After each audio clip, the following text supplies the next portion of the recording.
Pour nos confrères de France Info, Serge Lama a accepté de revenir sur ce grave accident de la route, qui est survenu en 1965. Le chanteur a bien failli mourir. Et il indique avoir pressenti que quelque chose de grave allait arriver. Artiste à la carrière phénoménale, Serge Lama fête ses 60 ans de carrière. Le 7 octobre 2022, il a dévoilé son dernier album, baptisé Aimer, dans lequel il dit au revoir à son public dans 13 chansons. Pour nos confrères de France Info, l'artiste a accepté de revenir sur ses débuts. Tout démarre en 1964 lorsqu'une pianiste va mettre ses premiers textes en musique. Puis il va connaître la gloire en passant par le petit conservatoire de la chanson de Mireille. Un événement qui va lui permettre d'envisager une vraie carrière.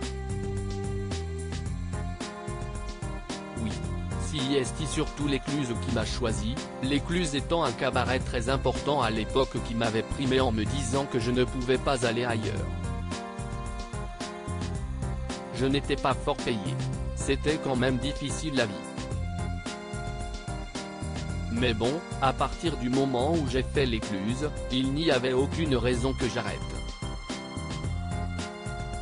Toutefois, le destin va en décider autrement. CIST l'accident qui m'a foutu par terre. Avant, je n'avais aucune raison, tout allait bien, confie-t-il. Serge Lama va en effet être victime d'un très grave accident en 1965, qui tuera sa compagne de l'époque ainsi que le frère d'Enrico Macias. Oui, j'ai pris 8 platanes. La voiture a tapé 8 fois sur le truc. Il y avait un camping qui n'était pas très loin et les gens sont venus assez vite donc, ils ont alerté assez vite aussi. Alors je me souviens, je me vois sur la route, couché comme ça. Je voyais les étoiles, je me prenais pour Saint-Exupéry et quand on m'a mis dans l'ambulance, je me suis dit, ah, CIST fait parce que je ressentais depuis longtemps que ça allait arriver, dévoile-t-il. Suite à cet accident, Serge Lama va rester plusieurs mois à l'hôpital.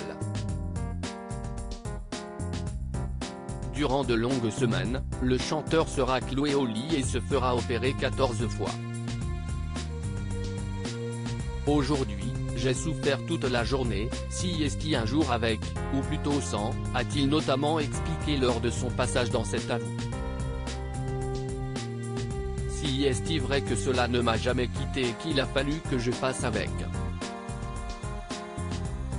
J'ai pris des aspégiques, anti-inflammatoires, note de la rédaction, et cela a été mon seul remède car les docteurs n'ont pas trouvé ce qu'il fallait, a-t-il ajouté.